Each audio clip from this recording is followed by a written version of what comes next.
again? Can you hear what I'm saying? No, it's good. Okay. Good. All right. So what I wanted you to talk about is just what you found when you sort of stepped off the boat or the plane into Medinat Israel of Tashach, or just one year after Tashach. What did you see? What did you find?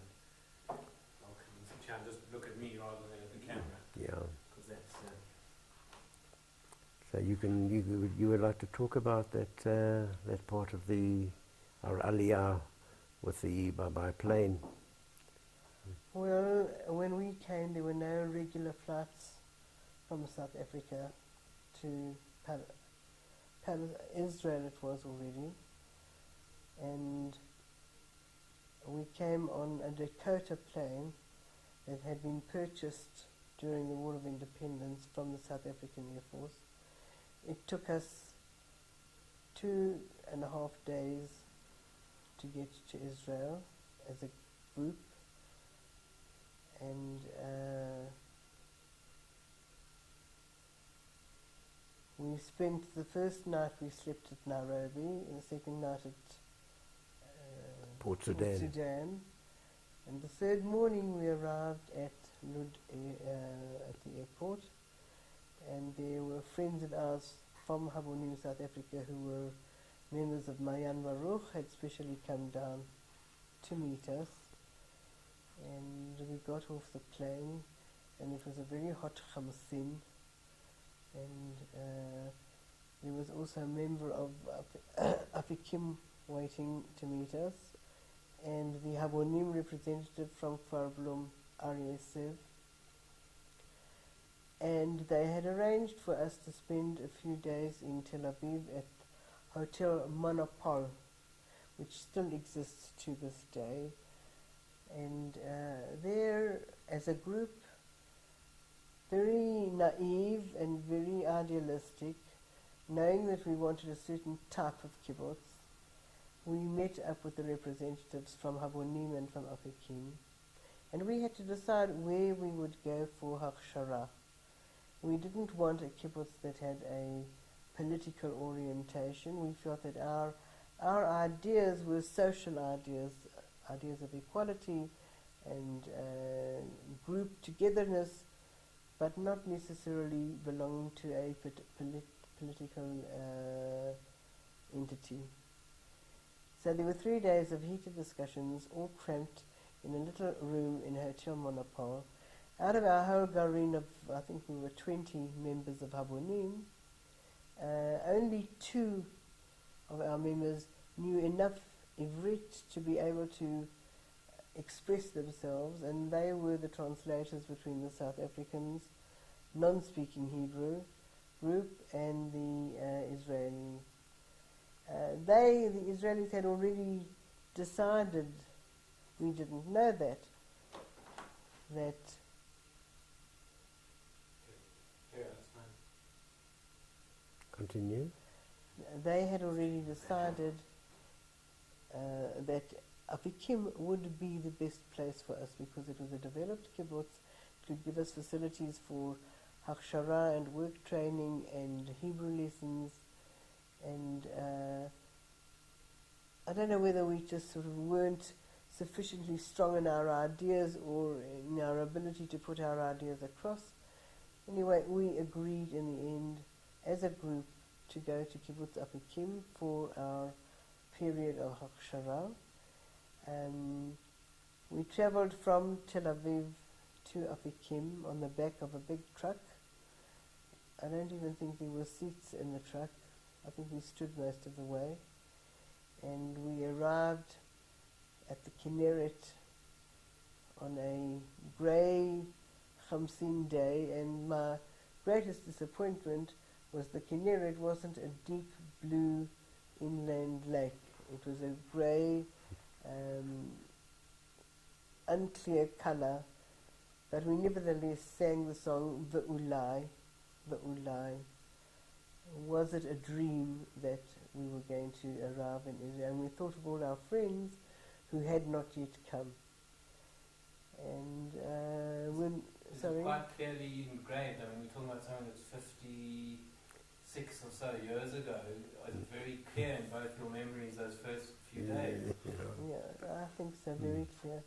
And the other thing, what was a wonderful surprise, this was the time of spring. We came in March, and all the bright spring flowers were in bloom, yellows and reds. And coming from South Africa, this was something that we were not aware of. And the fields were being irrigated by the overhead sprays, and it was a feeling of having arrived, coming to Afikim. We came to Afikim before Pesach, so there was the first big kibbutz experience was preparations for the Seder, and the big dining Chadar Ochel of Afikim was set out full capacity, and Aryeh Bahir was a member of Afikim and also a member of Parliament. And he had Ben Gurion was spending his Pesach holiday at the Kinneret, Chof Kinneret, and Bahir the kibbutz had invited Ben Gurion for the Seder. And you know, who could have imagined that you're sitting on a kibbutz bench? There weren't chairs, there were long benches, and sitting and sharing the Chavaya of Pesach together with Ben Gurion. What kind of food was served? Do you remember? Now that I don't remember so well. It was pretty I simple. really don't remember. They probably always did, very simple. As Batya says, they probably did as much as they could with what there was. Obviously matzot, and they made a knedlach sort of a soup with the intention of having something traditional. But they got whatever was lacking in food. They added with the most wonderful choir background to the story of the Haggadah, with dancing and with wreaths of flowers and children dancing, and really a professional choir. There was a professional choir master and quite a professional choir at Afikim at that time. So that made up for it in a tremendous way, a tremendous impression made on all of us, even though the Hebrew wasn't quite understood in every particular situation. The Chadar Ochel itself was also decorated. They had some professional artists there, and the dining room was set up, and it was those beautiful decorations of the Spring Festival particularly, and then the freedom aspect of freedom of the Jewish people, the freedom from Mitzrayim. This was the first Pesach after Yom HaAtzmaut. Was food in short supply though, in terms of You never went hungry. But things, I don't remember if there was meat or there wasn't meat. Vegetables were always available, and soup, as we said, and a kind of an artificial sugar was in very short supply in those days. So if you had something sweetened, it was very unusual. They'd have a kind of sweet melon pudding dessert. And, well, being an agricultural farm, they did have the fruit of the seasons and the vegetables of the season that they used tremendously. There was almost no meat and almost no fish. So, but what they did have, they would make it like in their traditional East European way, the gefiltered, the mixed up with bread and whatnot, and the meat ball idea and the fish ball idea, that was there. But milk products like sour milk and what they afterwards used to call as leben, and after they called eshel, but sort of the dairy products, because they had a big dairy on the kibbutz and a big lul, a poultry section. So there were eggs, and there was milk. Eggs were rationed though. You had a half an egg a day. And it was served in the dining room like that, cut in half. Later on, after that period, the situation in the country was worse. In 1950 and 51, when the big immigration started coming to the country, then there was really whatever food there was now divided into double the number of in population. So there was a very difficult time food-wise later on. But at Afikim it was quite good, our situation. And the relationship with Ben Gurion, was it sort of very reverential, like, here's this great man sharing our table? What was the sort of... Well, it was the recognition of really a personality who had, he was the Prime Minister, Rosh Hamimshala of this new country, the first Rosh Hamimshala, and it was quite a thing, like having somebody of great importance, like an historical personage in your community, raising the status of where you are and what you are doing, giving recognition to this whole thing. It was in a way like a dream that sort of come true, which actually came true for a certain period of time. At that period of time, what we did and what was being done was very required and very recognized as being the thing to do in creating the country. Later on, things changed, of course, but at that time it was a fantastic experience. Later on, things changed, of course, but at that time it was a fantastic experience. We were very strong in our identity with the ideas of socialism and equality, and here and there were sort of, when we came, there were disappointments. For instance, on the 1st of May, we expected a big demonstration for workers' unity, and very little happened on the kibbutz. Some people decided that it's a day that you don't work, it's a day to be, but it wasn't a kibbutz decision. But there was a school parade, and the children sort of came to this open area, all holding red flags, and we had a logbook. Our Garin had a logbook where people, if they had something they felt they wanted to express themselves or something interesting happened, it was written up spontaneously, and we've still got the logbook. And one of our friends, one of our chaverim, wrote into the logbook, "To put red flags in the hands of little children is not enough." ... And sort of things like that, we sort of, we came with expectations that we weren't always found a reflection in the reality of Israel.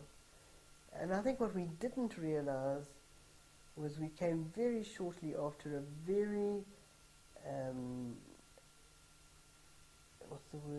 emotionally stressful period of the War of Independence, where all these young people had been fighting on the different fronts of Israeli borders and lost many of their young contemporaries.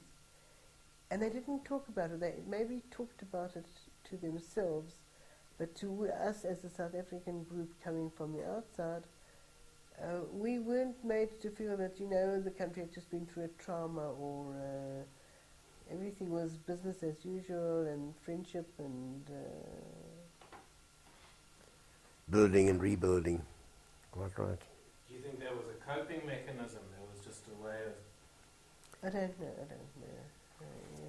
But only in the last few years have the Vatikim opened up to talking about their experiences, or going to memorial sites or where there were, serious fighting.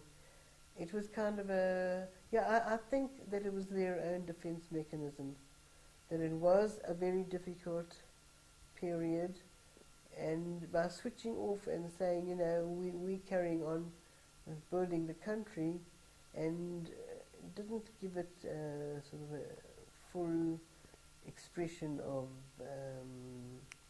sorrow. Not only sorrow, but loss.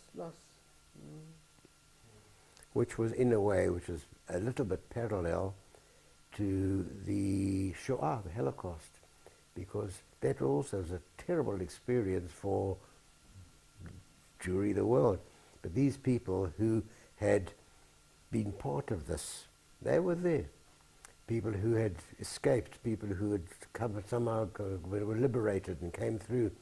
These were the people who were in Afikim, and people of our own age at times. In fact, we were housed in an area which was called Buchenwald. That was the name of the little camplet where our garin was set up. Do you remember why? Because they had a group of people from Buchenwald who were in those little reed huts that were set up for them. The first huts that we had were reed. Had left Afikim just before we came and formed kibbutz Netzer Sereni. They opted, and some of them said, we've had enough and we're not going to any new kibbutzim, we want to be comfortable, and so their second group stayed on Afikim. And these were our contemporaries when we were at Afikim. And I had a few very good friendships there. Better than I ever had on Kibbutz Torah. Really? Yeah, really. With time, we sort of don't see each other often, you know, we don't travel so much. But, Well, there's a sort of a strange reason for that, because